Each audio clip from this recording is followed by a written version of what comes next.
Welcome back everybody, my name's Pep, you're watching The Sentinel. Today's video is about fragrances that I initially liked very much and even in some cases thought I loved.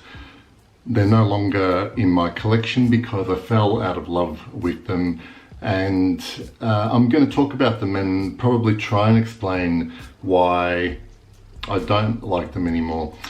The first one I'm going to talk about is Bulgari's Acqua Amara. Now, as a lot of you might know, this actually got a little bit of hype when it first came out, and basically because in my mind this was an aquatic with a little bit of a twist. There was a good dose of incense and patchouli, and this for a fresh aquatic style fragrance had very good longevity. Now, when I first tried it, I was kind of, I guess, mesmerized a little bit by how different it seemed to be to my nose at that time.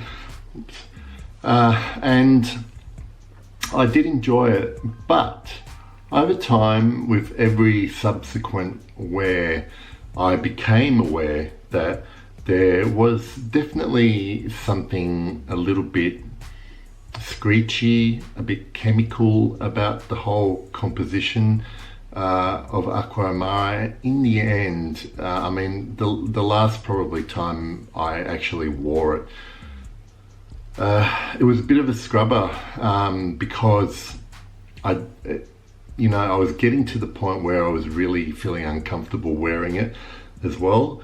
And so I managed to sell it and get rid of it easily. It's still pretty popular. I'm not even sure if it's been discontinued because there's so many of those Bulgari Acqua flankers as it is. Anyway, so that's number one. The next one, I never actually bought a bottle of this fragrance, but I've had decants of it, and I've been using a travel spray, official travel spray size from Maison Francis Kurkdjian. This one I did a review of, and the review was a positive review. It was a favorable review for this fragrance. Lately, I have not been really inclined to want to wear it. I'm talking about Oud Satin Mood. This is still very popular. It's still a good rose fragrance. I never got a lot of oud from it, but there is a bunch of mainly vanilla that's blended in with this rose, and I find that even thinking about it makes me feel. It could just be because it's warmer at the moment, and I'm not inclined to wear anything like that. I might hold off until it gets colder again to see if I enjoy it, but I just have not had any urge to want to wear it lately, and I used to like it a lot more, and I'm just going to hold off and see if it is just the seasons and it's too warm to wear at the moment, but I've lost a bit of love for Oud Satin Mood. The next one is from the house of Costume National. I bought a bottle of this a couple of years ago. I really liked it then, obviously. It was this nice combination of oud, mainly vanilla. Apparently there's other things in there as well, ambergris, but I'm talking about Soul from Costume National. This is another one where the first time I smelled it, I was kind of a bit captivated by how it smelled, how I hadn't really smelled anything like it before. And I think with this one, it was really a case that I discovered it at a point where I was still kind of limited in the things that I'd smelled, and I thought this smells quite different, quite unique. And then as I smelled other things, I realized that even this one, to my nose, started to feel a little bit synthetic. I always stress that synthetic doesn't have a pejorative meaning usually for me, but in this case it smelled cheap. It also smelled a bit rubbery in a not good way.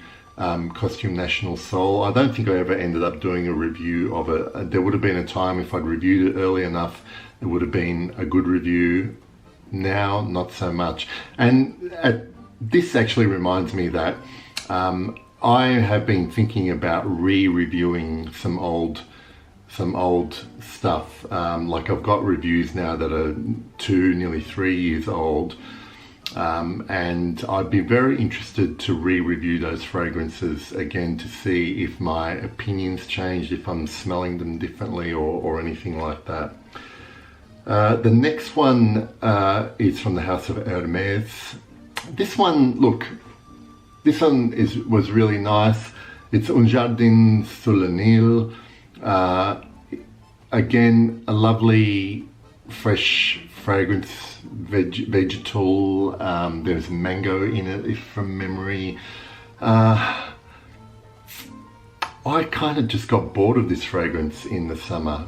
Even when it was really hot, I was more inclined to wear other things. I think this one for me was a little bit abstract, and so I don't know. I just stopped enjoying wearing it, and I ended up giving it away as well.